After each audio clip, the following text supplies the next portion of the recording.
Laurence, c'est officiel, c'est tombé. Meta va supprimer 11 000 emplois. La maison mère de Facebook, Instagram, WhatsApp et Messenger va licencier 13% de ses effectifs. Guiran, Mark Zuckerberg l'a confirmé hier. Il s'agit du premier plan social de l'histoire du groupe. Et le patron de Meta, il assume complètement sa responsabilité. Dans un message aux employés, Mark Zuckerberg s'est justifié. Au début du Covid, le monde s'est rapidement tourné vers Internet et l'essor du e-commerce a entraîné une croissance démesurée des revenus. De nombreuses personnes ont prédit qu'il s'agirait d'une accélération permanente qui se poursuivrait même après la fin de la pandémie. J'ai fait la même chose et j'ai donc pris la décision d'augmenter considérablement nos investissements. Le papa de Facebook a confié s'être trompé. Malheureusement, les choses ne se sont pas passées comme je l'avais prévu. Non seulement le commerce en ligne est revenu aux tendances antérieures, mais le ralentissement macroéconomique, l'intensification de la concurrence et la perte de publicité ont fait que nos revenus ont été bien inférieurs à ce que j'avais prévu. Je me suis trompé et j'en assume la responsabilité. Meta promet d'ailleurs de ne pas laisser les personnes au chômage sans rien. Ils promettent un accompagnement aux employés licenciés. Ouais, on ne connaît pas encore la répartition géographique des suppressions d'emplois, mais les employés licenciés aux États-Unis, en tout cas, vont partir avec des indemnités de départ, au moins 16 semaines de salaire de base. L'entreprise promet aussi de couvrir leur assurance santé pendant 6 mois, un accompagnement de 3 mois pour retrouver du travail ou encore une aide administrative pour les travailleurs immigrés. Pour rappel, les licenciements chez Meta s'inscrivent dans un contexte plus large de plan social dans le monde de la tech en général. Ces 4 derniers mois, Snapchat, Stripe, Lyft, le concurrent de Uber, Twitter ou encore Amazon ont procédé à des départs massifs ou à des gels d'embauche. Guiran, oui, c'est moi, c'est mon prénom, ça tombe bien ça. Très joli prénom d'ailleurs, bonjour, salut. Hors antenne, tout à l'heure, je t'ai dit que j'ai un tiroir rempli de portables que j'utilise plus chez moi. Alors je me suis demandé qu'est-ce qu'on peut faire avec nos iPhones cassés. Et tu as trouvé la solution parce que je vous rassure, elle n'a pas 75 portables car Laurence est journaliste et également dealeuse. Pas du tout, ça n'a rien à voir. Elle est toujours dans l'enquête et tu as trouvé des solutions, 3 solutions exactement, pour ces vieux téléphones qui marchent plus. C'est ça, première option, recycler le téléphone, pas en le jetant dans une poubelle classique, ni les poubelles jeunes, parce qu'il y a un tas de petits matériaux dedans qu'on peut récupérer et parfois ils sont même réparables les portables, donc ne les jetez pas. On se rend dans une recyclerie, une ressourcerie ou dans une association type Emmaüs qui récupère et répare et tu pourras peut-être même repartir avec ton portable réparé, pas besoin d'en racheter. Je sais pas exactement ce que c'est qu'une ressourcerie. Mais ça existe. Mais j'ai envie d'y aller maintenant. J'ai envie de me ressourcer. Pour te ressourcer. J'ai envie de me ressourcer. Voilà, deuxième option, faire de l'argent. Ça intéresse les gens. Comment faire de l'argent avec un iPhone cassé? Tu peux le revendre à des particuliers. Faut pas les couillonner, mais tu peux en revendre à des particuliers. 16h33, couillonner a été prononcé. Cette émission est un succès. Tu peux aussi le revendre sur des sites d'occasion comme Back Market ou Rebuy qui font des reconditionnés après, et aussi à des enseignes comme Cash Converter. Ah oui, d'accord. Mais du coup, ils rachètent des trucs cassés là-bas? Ouais. Oh, d'accord. Et carrément, tu repars avec quoi? Avec du liquide. Ouais, alors attention, Cash Converter, tu repars avec du liquide, mais peut-être une bouteille d'eau. C'est vrai. Tu vas pas recevoir grand-chose. C'est vrai. Alors, tu repars avec de l'argent liquide, évidemment. Parfois, des bons d'achat moins intéressants. Troisième option. Alors ça, c'est une solution que je crois que c'est une solution maison. C'est un truc que tu as inventé toi-même. Troisième option proposée par Laurence, rester pauvre, mais sans ton iPhone cassé. En plus, tu n'auras plus d'iPhone. Non mais en vrai, c'est une solution aussi si tu as vraiment trop d'iPhone chez toi et que tu as besoin de t'en débarrasser et que tu veux pas jeter ça dans une poubelle normale, tu te rends dans un magasin comme Darty et tu le rends gratuitement à la Fnac. Ça, c'est un bon plan. Parce qu'il y a quand même un bon plan. À la Fnac, parfois, tu peux avoir des chèques cadeaux quand tu rends en portable. D'accord, jamais, parce que j'aime beaucoup l'option être pauvre. Je trouve que c'est vraiment bien. C'est une option que vous pouvez choisir.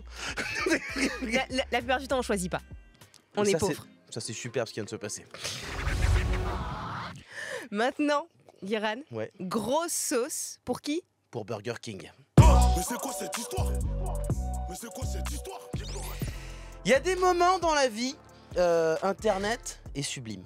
Et hier, c'était un de ces moments-là, offert par notre champion de la semaine. Et notre champion, c'est qui? C'est Burger King. Burger King, connu pour faire souvent des opérations de communication assez drôles sur les réseaux sociaux, notamment sur Twitter. Ben voilà, ils sont un peu spécialistes, c'est un peu provoque, c'est rigolo. Mais aujourd'hui, 10 novembre, c'est la journée mondiale de lutte contre le harcèlement scolaire et en ligne.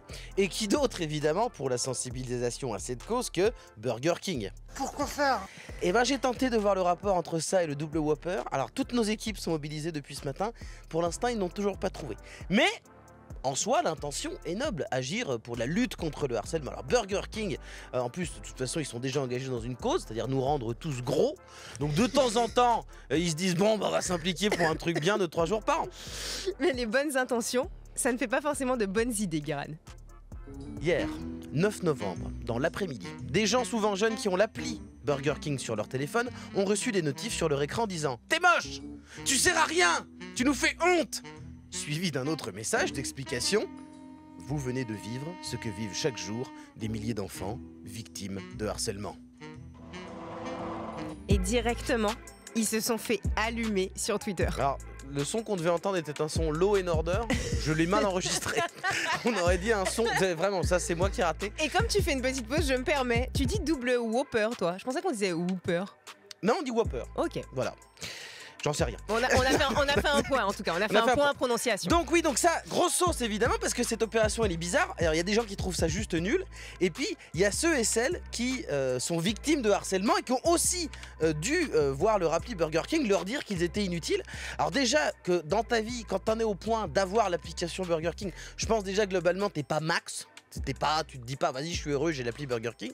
Si en plus le burger se fout de ta gueule, mentalement c'est dur. Imagine en plus les gens en groupe. Des gens en groupe, ils voient un mec avec un portable et il fait qu'est-ce qu'il y a?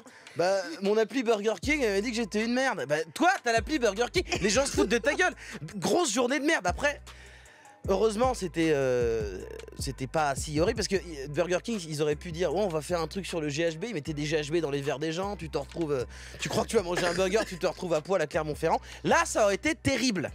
Et c'est pas fini. Et non, c'est pas fini, puisque aujourd'hui, une autre vidéo a débarqué sur le Twitter de Burger King, une vidéo filmée en caméra cachée dans un restaurant Burger King, avec des gosses qui n'avaient pas de jouets dans leur menu enfant.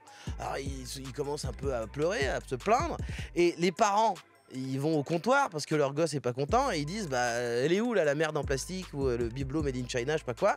Et là, quelqu'un leur dit, alors aujourd'hui, pas de jouets, pour vous faire prendre conscience du harcèlement scolaire. Donc déjà, on est... Hein? Pardon? Qu'est-ce qu'il y a? Et là, la vidéo s'arrête et le slogan c'est « Vous avez vu qu'il n'y avait pas de jouets, mais si votre enfant se faisait racketter, est-ce que vous le verriez aussi facilement ?» À titre personnel, je trouve que c'est une idée très originale, mais en vrai, comment on peut en arriver là? Bah, alors, oui, c'est original, c'est vrai que c'est de la merde. Avoir une idée aussi à chier, c'est pas mal, c'est assez original, c'est pas très commun. Non, mais en fait, c'est le syndrome connu. Ils ont fait pas mal de succès sur les réseaux. Et là, ils se sont dit, bon, on est imbattable. Ça y est, on y va et on peut sauver le monde. J'imagine les gens dans une agence de com qui disent, non, mais c'est hyper strong, comme shock value, c'est impactant, c'est impactant. Sauf que non, l'IG est juste à chier. Personne ne se rappelle de la cause. Tout le monde se dit, Burger King, c'est vraiment des fomblards. Voilà, après, ce qui est bien, c'est que maintenant, j'ai pu passer 3 minutes à me moquer. Réseau. Bien, on s'est un peu moqué. Et Laurent, c'est quoi le programme de tout à l'heure? Des marchés de la capitale du Nigeria à la prison aux États-Unis, le fabuleux destin de l'influenceur Ray Hushpuppi. C'est comme ça, Ray Hushpuppi, l'un des blanchisseurs d'argent les plus puissants au monde selon le FBI. Laurence, aujourd'hui ton enquête, ça parle d'une histoire incroyable. Décrit par le FBI comme l'un des blanchisseurs d'argent les plus puissants du monde, un influenceur nommé Ray Hushpuppi a été condamné hier par la justice. Jet privé, voiture dernier cri, vêtements de luxe, il a affiché sa vie de rêve à Dubaï pendant des mois sous le nom de Ray Hushpuppi ou milliardaire Gucci Master sur Instagram. Raymond Olorunwa Abbas va purger une peine de 11 ans de prison pour une escroquerie estimée à 300 millions de dollars. Voici son histoire. Le petit Raymond grandit à Lagos, au Nigeria, dans les années 80. Sa famille vit dans la pauvreté, son père est chauffeur de taxi. Raymond, lui, vend du pain sur le marché d'Olojojo avec sa maman. À mesure qu'il prend des centimètres, Raymond, l'adolescent, commence à se faire un nom dans le quartier. Un chauffeur de la région se rappelle de lui. Il était généreux, il avait l'habitude d'acheter de la bière pour les gens, mais tout le monde savait d'où venait son argent. Raymond était un Yahoo boy. Et les Yahoo Boys, ce sont des escrocs qui tirent leur nom du premier email gratuit disponible au Nigeria, qui, comme vous l'avez compris, venait du site yahoo.com. Ils ont eu l'idée de voler des identités, et puis avec ces vols d'identité, ils se sont lancés dans des arnaques à l'amour, les voleurs de sentiments, ce qu'on appelle aussi les brouteurs. Ils draguaient des femmes ou des hommes en ligne pour dérober leur argent. Au début des années 2010, la carrière de cybercriminel de Shpepi est sur de bons rails. Le business prend de l'ampleur et bientôt, il braque des banques en ligne. En 2014, son expertise le mène jusqu'à Kuala Lumpur, en Malaisie, le refuge des escrocs d'Internet. Ramon a aidé à blanchir des millions de livres sterling volés à une entreprise britannique et à un club de football professionnel de première ligue. Il a obtenu d'un cabinet d'avocats basé à New York un transfert de 923 000 $, ou encore il a aidé à escroquer une personne au Qatar qui voulait obtenir un prêt de 15 millions pour construire une école. Il a même donné un coup de main au régime nord-coréen. En 2019, il a aidé à blanchir 14 700 000 $ volés par des pirates nord-coréens dans une banque à Malte, en faisant transférer l'argent par des banques en Roumanie et en Bulgarie. Gros bordel. Un casse qui a plongé l'île touristique dans le chaos, l'île de Malte. Des chariots remplis de courses ont été abandonnés à cette époque-là aux caisses des supermarchés quand les systèmes de paiement ont été interrompus. Pour Rush Puppy, ce sera l'arnaque de trop. Entre-temps, en 2017, Ramon Abbas, il a déménagé à Dubaï, le paradis des influenceurs, des gens qui ont des tendinites, faut faire attention. Et Ramon, il étale sa fortune sur les réseaux sociaux. Il dort dans un hôtel à 1 000 $ la nuit, il porte des vêtements de couturier, pose en peignoir, en velours pourpre et lunettes de soleil devant ses Bentley. Il s'affiche avec des footballeurs de Chelsea ou encore le designer Virgil Abloh. Il racontera lors d'une interview que la sape, c'est sa drogue, sa passion. Le mec est riche, célèbre, un influenceur escroc assumé. Pour ses près de 3 millions d'abonnés sur Instagram, milliardaire Gucci Master a le monde à ses pieds. Jusqu'à ce fameux jour de juin 2020, Guiran, en plein milieu de la nuit, il est sorti de son lit par Interpol et le FBI. Le lendemain, il fait la une des journaux. Snapchat, Facebook et Instagram ont accepté de coopérer avec le FBI. 11 autres criminels sont arrêtés à la même période. Aujourd'hui, Raymond, il a 40 ans, son compte Instagram n'existe plus, ses millions ont disparu et il va passer 11 ans en prison aux États-Unis. À la fin de sa peine, l'ex-milliardaire Gucci Master sera expulsé vers le Nigeria. Réseau. Quelle histoire. Milliardaire Gucci Master. Déjà, tu sais qu'il y a un problème. Ça peut pas être un nom de quelqu'un de sérieux, ça. Non, mais à la limite, t'arnaques, reste discret. C'est vrai. Ça, c'est une. Alors, conseil à tous les arnaqueurs. De la part de Laurence. Restez discret. Faites ça bien. Ne le dites pas à tout le monde. Bravo. Bravo, Laurence. Bravo, Laurence. Écoute, il y a quelqu'un aussi qui est pas discret. Tu sais, j'ai vu ça passer. Sur les internets. Donc là en ce moment, donc, le casque de réalité virtuelle de Facebook, qui pour l'instant ne se vend pas beaucoup puisque le métaverse ça cause pas mal de licenciements chez Facebook. Tu en as parlé tout à l'heure. Et ben ça a été acheté à l'entreprise qui s'appelle Oculus Rift. C'est eux qui faisaient les premiers casques très performants de réalité virtuelle. Ouais. Et dis-toi bien que le créateur d'Oculus Rift, là, il est parti dans un délire. Il s'est dit, et si je faisais un casque de réalité virtuelle qui faisait que avec des électrodes placées à différents endroits, on ait vraiment la sensation de réalité absolue dans son corps, même quand on est dans le métavers. Et si quelqu'un nous tuait dans le métavers, le casque, il nous faisait mourir en vrai. Ok, Black Mirror, saison 15, épisode 8550. Alors, le truc, c'est que pour l'instant, lui, il travaille dessus, genre, c'est un peu son délire. Pour l'instant, il a fait que la partie où on peut mourir, il a pas fait la partie où on peut juste avoir des sensations fortes. Et c'est pas normalement, le projet pour l'instant, c'est juste un espèce de truc de collection, un truc un peu dangereux. Le problème, c'est qu'on sait très bien qu'à partir du moment où ça va exister, il y a des gens qui vont vouloir l'avoir, des gens vont vouloir le refaire, forcément. Mais ça va devenir un truc qui va se revendre. Mais les gens vont faire en sorte de tuer des gens dans le métaverse maintenant, mais attends. Et en plus, comment tu fais comment tu te fais arrêter si t'as tué dans le métavers? Tu vas dire, je savais pas moi qu'il allait mourir. J'ai tué dans le métavers, je suis tranquille. Il va falloir faire des choses.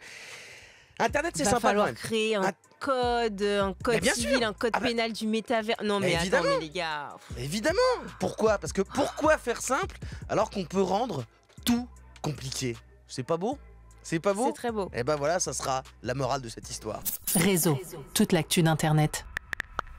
Avec Laurence et Guirane.